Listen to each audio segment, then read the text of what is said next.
Hello my peeps and welcome back to my channel. This is Kerry McDonald at Kerry McDonald Photography, bringing you another YouTube video that hopefully will be, I don't know, somewhat interesting to somebody. So this is what I'm calling my, you're probably wondering what's going on here with all this gear and the boxes out. It's what I'm calling my pack-up day. So I'm packing up my Hasselblad outfit, everything that's related to Hasselblad, and including my ProPhoto flash, which does not work with Hasselblad's, interestingly, even though it's a Nikon flash. And I'm sending it away to my favorite camera store, Allen's Camera in Levittown, Pennsylvania. Shout out to Brandon, who's a great guy down there and works out some great deals for me all the time. So what we're going to do today is we're going to pack up all my Hasselblad gear and get it ready for shipping. There will be another accompanying video later on, probably next week, on what I ended up swapping my gear for. I'm not selling it outright. I'm swapping it for a new camera system, which I'm really pretty excited about and looking forward to getting in and getting used to using real quickly. So the first thing we're going to do is we're going to take, this is the box for my 35-100 zoom, which is right here, 35-100, and this was a really good lens. I really liked it. It's a little hefty, a little heavy, but I like it. I enjoyed using it, and get that in the box. Not going too smoothly in the box because I have a Hasselblad UV filter on it to protect it right now, which it looks like I may have to take off. So let me just do that right now. So there's a number of reasons why I'm getting rid of my Hasselblad system. And a number of things came into focus, no pun intended, over the course of the past week or so, with the camera system. The main thing being that I can't use my ProPhoto A10 flash system and pro remote trigger with my X2D Mark II in any sort of automatic or TTL mode. What ended up happening is that ProPhoto made some updates to their firmware, which in effect, while it worked for Nikon photographers, which is good because it's actually a genuine dedicated Nikon system and not a Hasselblad system. Hasselblad doesn't have a dedicated flash system that I'm aware of. They just rely on Nikon technology. But anyways, ProPhoto updated their firmware and basically bricked their flashes to the Hasselblad cameras. Whereas beforehand, before a certain update, I think it was before the March update of this year, you used to be able to use it in TTL form on your camera at least. I don't know exactly whether it worked remotely or not. But anyways, that ability was taken away, and now the only way you can use the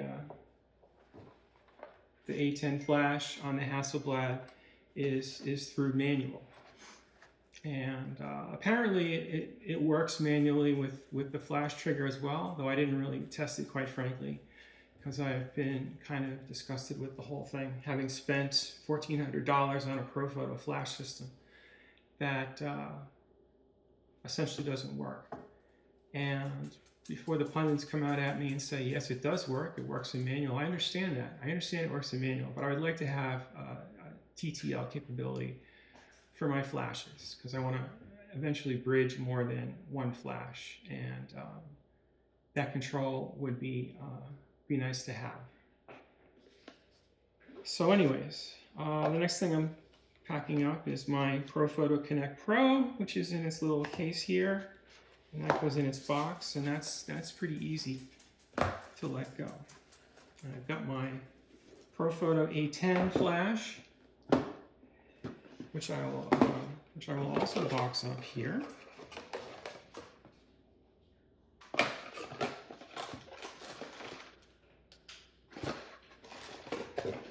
I'm just going to put that right in the box.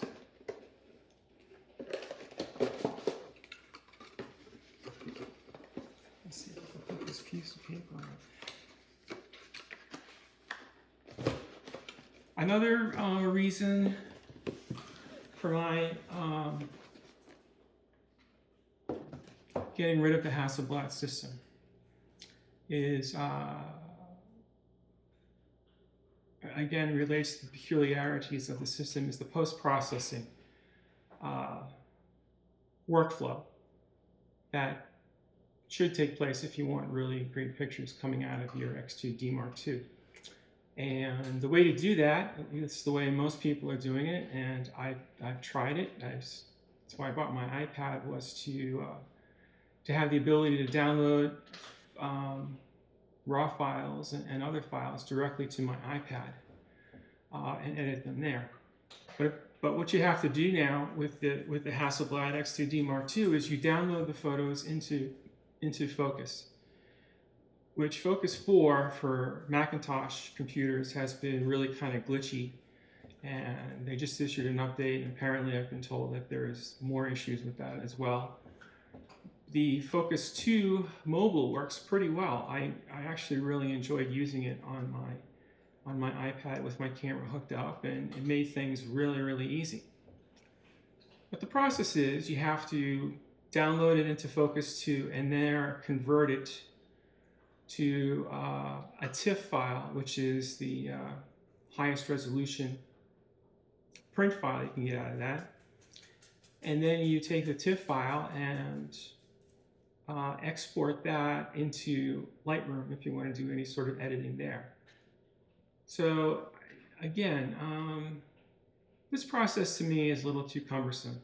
I'd like to be able to just download everything directly into Lightroom and have everything, resolution, colors, and all that stuff, the Hasselblad system colors and everything, translate perfectly through Lightroom, as opposed to having to go through this multi-step process that everyone recommends. Now, with the addition of Hasselblad support to Capture One, maybe that changes things. Maybe in Capture One you can download directly into Capture One and then be able to use things there and maintain the exact Hasselblad color sequence and look of their photographs. Next thing we're going to do is I'm going to pack up my X2D Mark II body, and you know, I've got a lot of mixed feelings this morning because this really was a great camera for me. I really enjoyed using it. That being said, it does have its limitations. I believe it is a great camera for landscape photography and for architecture, even though in terms of architecture it doesn't have a tilt-shift lens that would be able to photograph buildings in the proper perspective. But I think this is a great camera for non-moving subjects.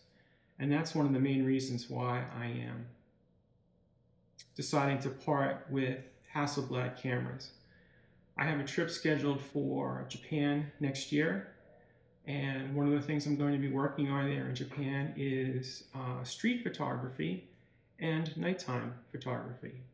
And I really want a quick, very quick, snappy autofocus capability in my camera.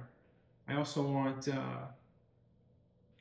the ability to shoot off a bunch of frames if I need to, and have that go through. So for that reason, I'm also choosing to ship out this camera. I'm going to leave this camera strap on. And again, It's a really great camera, but I think it's great for those purposes that it was really meant for. I don't really think it was meant specifically for action photography. That's my opinion, at least, and that's where I stand on it. So we'll box this up. Everything is in there. Get this thing going here. Get this there.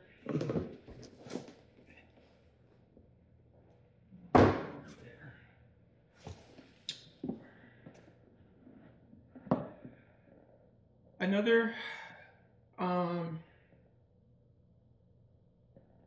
another reason why I am choosing to leave the Hasselblad system is the lenses, actually, and the availability of certain lenses. This is my 20 to 35, which I should point out, this 20 to 35 zoom f3.2 to 4.5, so they're not very fast. You know, the lenses are not very fast that Hasselblad makes. But anyways, this 20 to 35 zoom, which is an E lens, it's an XCD E or exclusive lens along with the 35 to 100. This lens does not have continuous autofocus availability to it. You can only do single autofocus with it, and that to me is a big mistake on Hasselblad's part. You know, the lens itself was $6,000, and it doesn't have the availability of continuous autofocus on it. And the reason why that was important to me is I have a project that I'll be working on soon that requires a lot of photography of individuals and in group settings and things like that. And I want to be able to have that continuous autofocus so that when the subjects are engaging with each other and maybe moving body movements or whatever, I want to be able to capture that. I don't want to miss anything where it's singly focused and then, you know, something changes and it goes out of focus, or I miss that shot. So I really want a continuous autofocus lens to go with that. The other point is that these lenses are relatively slow. This is a, as I said, it's what did I say it was? It's a 3.2 to 4.5 variable aperture lens. So it's 3.2 at the shortest length at 20, and it goes up to 4.5 at 35. Not very fast. Again, great lens for landscape photography. Not so great for people photography, in my opinion. The other lens, I forgot what that was, but I think that was a 2.5 to 4, the 35 to 100. Again, not very fast. And if you come off that 35 millimeter and you go up to like 38 millimeters already, the aperture, minimum aperture, starts increasing on you. So you lose that 2.5 very quickly. So I would like to get some faster lenses to be part of my gear. I also would like the ability to get telephotos. The 35 to 100 basically translates into about a 22 to 78 millimeter lens, I believe. So 78 is the longest length lens that you can get. I like to get something that pushes out a little more than that, like into the 70 to 200 range or something less than that. So that's another capability that I feel Hasselblad is falling down on. They really need to develop a good telephoto lens for this camera. And I honestly think it'll sell pretty well if they do. A couple other things I have left over for my camera. I have this 9mm extension tube, which was really nice for doing macro work. You run that between, I have a YouTube video on it, by the way. You run it between the lens and the camera body, and it increases the minimum focusing distance, so you can get real close in for butterflies and insects and plants and all that good stuff. A couple batteries that I have to ship off, and 2-battery charger, which costs extra. You have to buy this extra from Hasselblad. Of course, everything is extra. And lastly, but not least, is my sync cord to charge the camera and to also download pictures. Overall, I really enjoyed the Hasselblad system, but unfortunately, it has its limits. And those limits, to me, became untenable, especially as I'm looking at my Japan trip coming up. I don't want to miss anything while I'm over there. It's costing me enough money to go. I want to be able to come back with some great photographs. So that's this video in a nutshell. I'll be packing all of this stuff up into a box in a little bit and hauling it off to UPS for shipping. And as I said, next week I should be getting my new system in. I'm not going to tell you what it is right now, but I will share it on video. I will share the unboxing on YouTube when that all comes. So have yourself a great day, and if you would, please, if you enjoyed this video, hit the like button, and please also consider becoming a subscriber.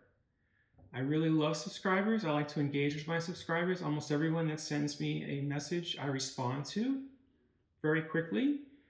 So if you have any questions, please hit me up. And as always, have yourself a great day. Take care. Bye.